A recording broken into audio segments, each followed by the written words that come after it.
유도선 목사입니다. 오늘은 본문의 히브리서 2장입니다. 형제라 부르시기를 부끄러워 아니하신 주님. 본문인데요, 형제라 부르기를 부끄러워 아니하시고, 어떤 자들을 형제라 부르기를 부끄러워 아니하셨느냐. 한평생 매여 종노릇하는 자들을요. 저는 이 말씀을 통해서요, 제 눈이 밝아지고 마음이 뜨거워지고, 그것을 여러분과 공유하기 위해서 이 설교를 작성을 했습니다. 중심점은 형제라 부르기를, 나 같은 죄인을 형제라 부르기를 부끄러워 아니하셨다.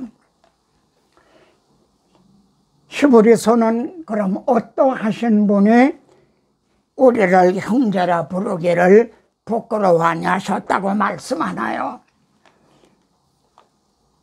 그의 모든 날 마지막에는 아들을 통하여 우리에게 말씀하셨으니, 구약시대에는 이제 여러 부분 여러 모양으로 말씀하신 하나님이요, 마지막에 아들을 보내셨다는 거죠.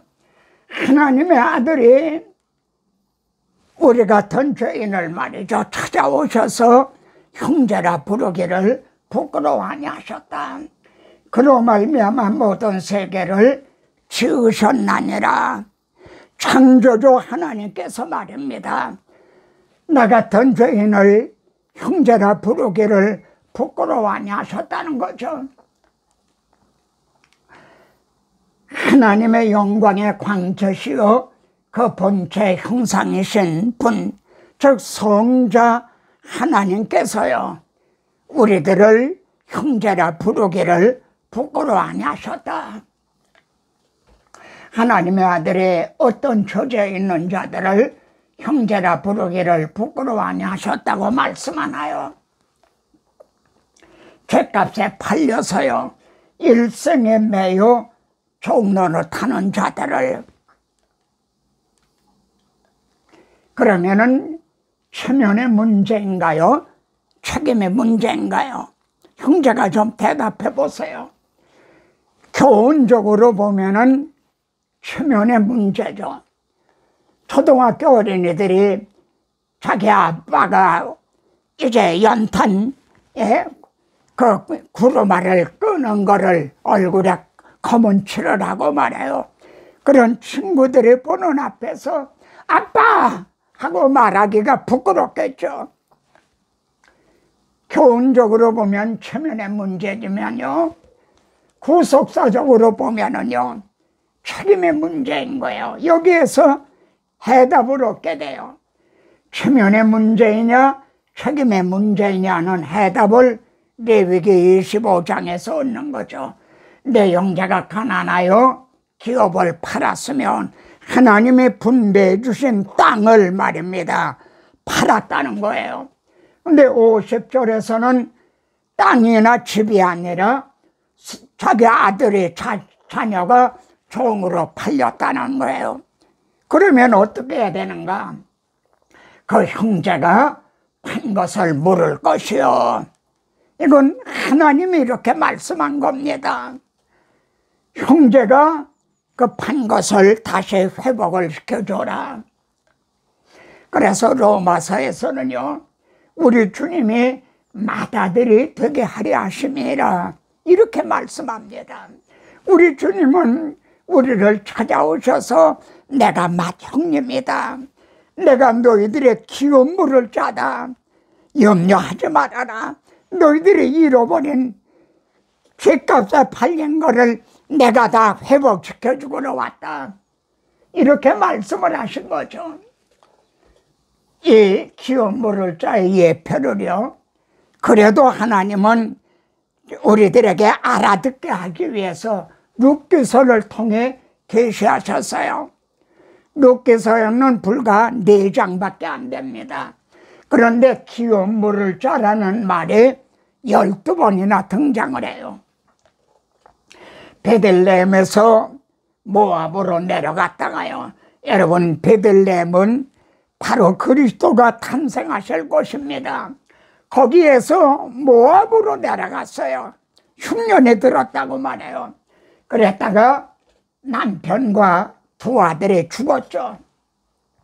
그래서 나오미, 기쁨이라는 나오미가 괴로움이라는 마라가 돼서 베들레헴으로 돌아오죠. 이의 유일한 희망은요, 기업 물을 자를 만나는 겁니다. 아, 누가 우리의 기업 물을 자가 돼줄 것인가? 이것이 우리들의 처지였죠. 우리는 본래 하나님의 형상대로 지음을 받았고요, 만물을 다스리라 정말 왕같은 제사장이었던 거죠. 그런데 죄값에 팔려서 이런 마라가 된 거죠. 그런데 신적으로 유력한 자가 있으니 그의 이름은 보아스더라. 아, 보아스를 만나게 되죠. 여러분, 기업 물을 자가 되기 위해서는요, 유력한 자라야만 돼요. 자기도 빚을 잔뜩 걸머졌다면, 자기도 죄값에 팔린 죄인이라면 우리들의 기업 물을 자가 될 수가 없는 거죠. 보아스는 마태복음 1장에 등장하는 주님 족보에 등장하는 말이죠. 예수 그리스도의 예표로 등장을 하죠. 아, 룻기서에서는요, 찬송할지어다 여호와께서 보아스를 찬양하는 게 아니라 말이죠, 하나님을 찬양을 해요. 왜냐하면 오늘 내게 기업 물을 자가 없게 하지 아니하셨도다. 아, 여러분, 이 찬양이 바로 우리들의 찬양이죠. 우리들에게 기업 물을 자가 없게 아니하셨다. 자기 아들을 기업 물을 자로 보내주셨다는 거죠. 그래서 주찬양 큰 소리로 찬양, 주찬양 기쁨으로 찬양, 만대성들 모여서 찬양하네. 이 크신 일 이루신 하나님께, 우리의 기업 물을 자가 없게 아니하신 하나님께 말입니다. 아, 여기에서 우리 주님이 우리들의 기업 물을 자가 되주셨구나. 아, 성경에 통해서 이 증거를 얻게 되는 거죠. 예수님은 참으로 유력하신 분이셨죠. 우리 주 예수 그리스도의 은혜를 너희가 알거니와 부요하신 이로써 너희를 위하여 가난하게 되심은, 왜 가난하게 되셨나요? 너희를 부요하게 하려 하심이라. 우리를 지옥만 면하게 해주신 게 아니에요. 구원 얻게 해주셨죠. 하나님의 자녀가 되게 하셨죠. 후사가 되게 하시고, 유업을 이을 자가 되게 하시고, 왕같은 제사장이 되게 하셨죠. 얼마나 부유하게 해주셨나요? 여기에서 우리 주 예수 그리스도가 우리들의 기업 물을 짜시구나 하는 것을 확증을 하게 되죠.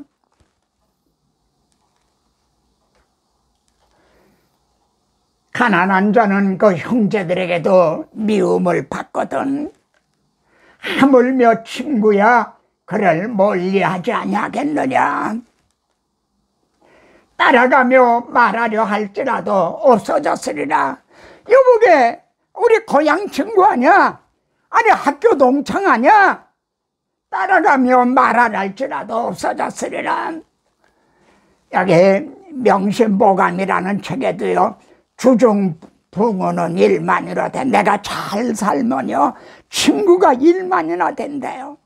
그러나 급난 지붕은 1개문이라 급하고 어려울 때 친구는 하나도 없다는 거예요.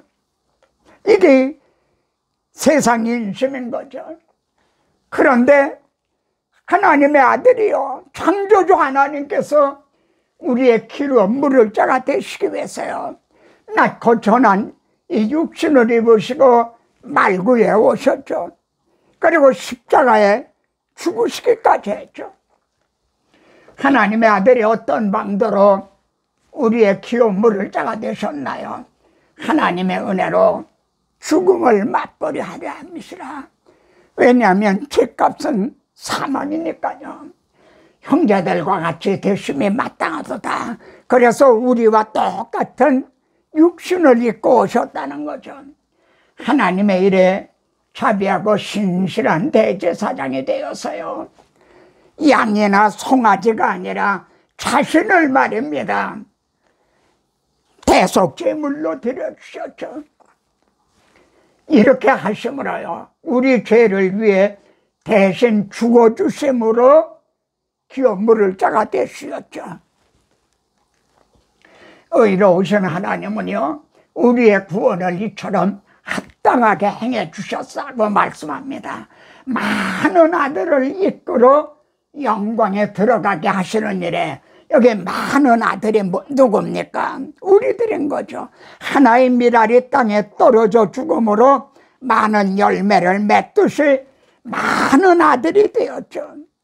그리고 영광에 들어가게 되었죠. 이렇게 하시는 일에 말이죠, 그들의 구원의 창시자를 고난을 통해서 대신 죽으심을 통해서 온전하게 하심이 합당하도다. 우리들의 구원을 이처럼 합당하게 행해 주셨어요. 죄를 정결하게 하는 일을 하시고요, 그 다음에 높은 곳에 계신 지극히 크신 이의 우편에 오른편에 앉으셨나니라, 이렇게 말씀을 하죠. 우리 기업 물을 자가 되어 주신 주님은요, 지금도 우리를 위해 간구하십니다. 자기를 힘입어 하나님께 나아가는 자들을 온전히 구원하실 수 있으니 제가 하나님 앞에 갈 때에 주님이 맞이해 주실 겁니다. 자기를 힘입어 하나님께 나아가는 자들을요, 주님이 저를 영접해 주시겠죠. 이는 그가 항상 살아서 그들을 위하여 간구하심이라. 지금도 나를 위해 간구하심. 이 옅은 믿음이 아옵나니 뭐라고 간구하실까요? 베드로에게 이런 말씀했어요. 내가 너를 위하여 내 믿음이 떨어지지 않기를 위해서 기도했다.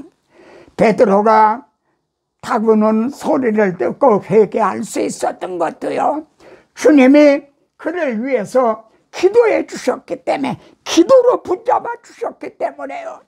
우리들이 이만한 믿음을 갖고 있는 것도 주님이 기도해 주셨기 때문에, 내 손에서 빼앗을 자가 없다, 주님이 붙들고 계시기 때문에요. 그리고 우리 주님은 시험을 받아 고난을 당하셨죠. 그래서 시험 받는 자들을 능히 도우시나니라, 이렇게 말씀을 합니다. 주님은 약속하신 대로 우리를 영접하러 다시 오십니다. 이와 같이 그리스도도 많은 사람의 죄를 담당하시려고 단번에 들으신 바 되었고, 구약시대는 반복적으로 드렸지만 주님은 단번에 완성을 해 주셨죠. 그리고 구원에 이르기 위하여 죄와 상관없이 자기를 바라는 자들에게 두 번째 나타나시리라. 지금 저는 히브리서에 등장하는 지금 하나님의 말씀을 상고하고 있는 중입니다. 하늘에 속한 신령한 기업을 우리에게 얻게 하시려고요, 우리를 영접하러 오시는 거죠. 하나님께서 우리를 위하여 예비해 놓으신 그 영원한 기업을 우리에게 얻게 하시려고요. 히브리서에는요, 이처럼 주님의 고난, 탄생, 고난, 부활, 승천, 재림이 다 기록이 되어 있어요. 여러분, 12서를 다시 한번 보세요. 2장 9절에서는 탄생이 있죠. 10절에 고난이 있죠. 또 부활이 있죠. 승천이 있죠. 지금 여기까지가 이루어진 거죠. 재림을 하십니다. 히브리서 9장 28절에서요. 그리고 우리들도요, 미리 아시고 미리 정하시고 부르시고 의롭다고 하시고 우리가 지금 여기까지 왔죠. 한 가지는 우리의 낮고 천한 몸이 주님의 영광의 몸과 같이 영화롭게 하시는, 이거 하나 남은 거죠. 끊어지지 않습니다. 주님이 하나님의 구원 계획은 끊어지지가 않아요. 그리고 우리의 구원도 여기에서 중단되거나 끊어지지는 않습니다. 명심해야 될 점이 있는데, 룻기에는 아무요 하는 것이 있다는 점입니다. 기업 물을 자의 1순위가 보아스보다 1순위가 있었죠. 그런데 그는요, 자기가 손해가 있을까 하여 물으지 못하겠노라. 우리들의 죄를 위해서 대신 죽어준다는 거, 이걸 누가 자원할 겁니까?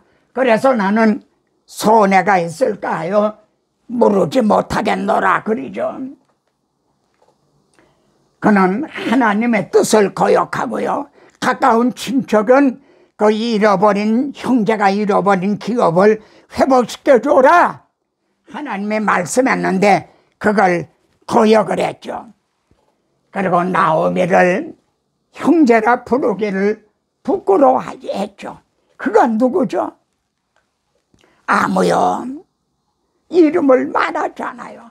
중문엔 모르나, 영문으로는 오원, 이름을 말하고 있잖아요.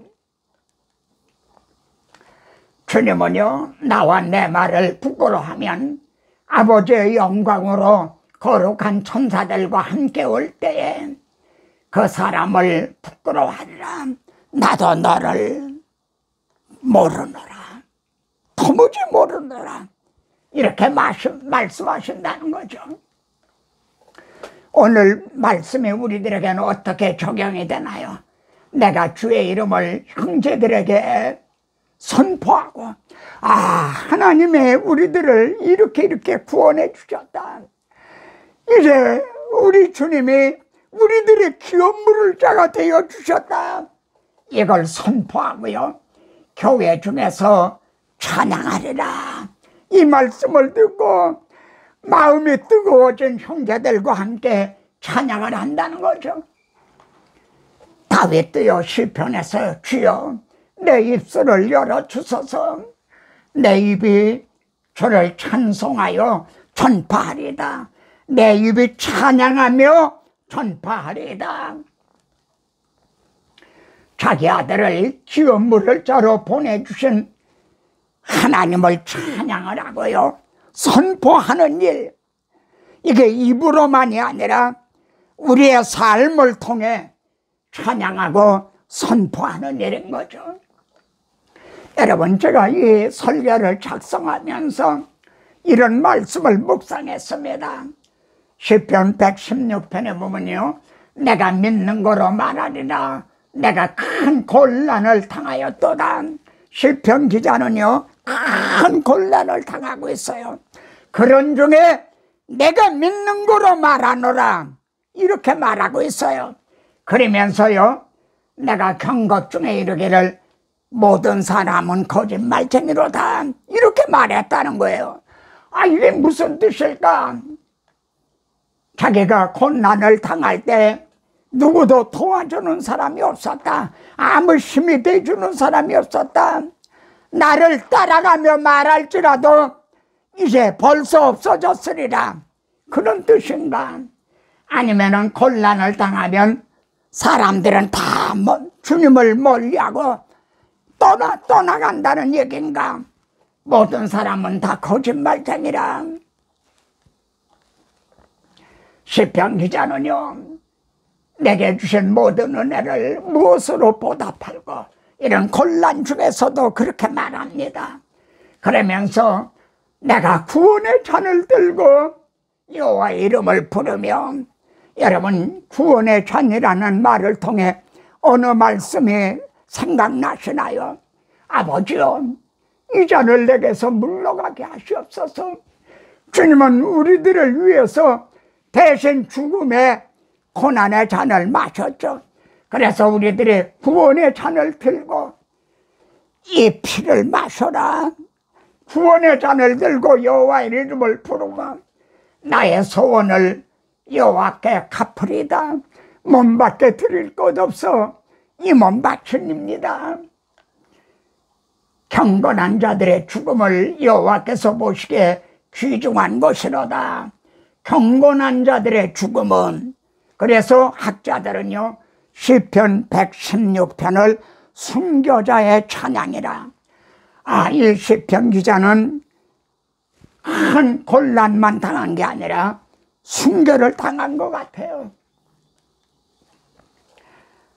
바울도 고린도후서 4장 14절에서 이 말씀을 인용합니다. 내가 믿는 거로 말하리라 했다는 거예요. 우리도 같은 믿음을 가졌으므로 나도 믿는 거로 말한다. 바울이 어떤 경우에서 이렇게 말했나요? 거꾸로 때문을 당하여도 우리가 망하지 않냐고 하는 그 정말 큰 곤란 가운데서 이렇게 말합니다. 그리고 로마서 3장 4절에서요, 사람은 다 거짓되되, 성경에 등장하는 인물을 보세요. 다 사람은 거짓되되 모든 사람은 거짓말쟁이라는 거죠. 빌립보 2장 21절에서는요, 다 자기 일을 구하고 그리스도 예수의 일을 구하지 아니하되 내가 믿을 수 있는 거는 디모데밖에는 없다. 빌립보 3장 18절에서는요, 내가 지금도 눈물을 흘리며 말하노니 여러 사람이 십자가의 원수로 행하느니라, 이렇게 말하죠. 십자가의 원수로 행한다는 게 교회 밖에 있는 안 믿는 사람들만을 말하는 것 같지가 않다는 거죠. 교회 안에 있는 사람들이 그렇다는 거죠. 그래서 눈물을 흘리며 말한다는 거죠. 여러분, 모든 사람은 거짓말쟁이라. 이것이 이 설교를 태어나는 나의 고백입니다. 우리들의 고백인 거죠. 하나님의 아들이 창조주께서 나의 기름 물을 짜가되기 위해 임마누엘 하시되 말구역간에 오셔서 십자가에 죽으시기까지 하셨다는 이 복음을 전하면서도요, 우리는 그냥 무심하게, 그냥 평범하게 눈물 하나 흘리지도 않으면서 증언하고 있으니 나는 거짓말쟁이다. 날 대속하신 예수께 내 생명 모두 드리니 늘 진실하게 합소서. 내 구주 예수요. 김무정 목사님 보고 있나요? 40년 전 우리 교회에서 기타를 치면서 찬양하던 주여 진실하게 하소서. 오늘 하루 순간을 주가 주신 힘으로 승리하기 원하네. 주여 나를 진실하게 하소서. 계시록에 등장하는 주님의 이름은요, 충신과 진실이라. 여러분, 설교가 부족해도요, 충신과 진실이기만 하면 양떼들이 알아요. 그리고 따라요. 존경해요. 다음 시간에 뵙겠습니다.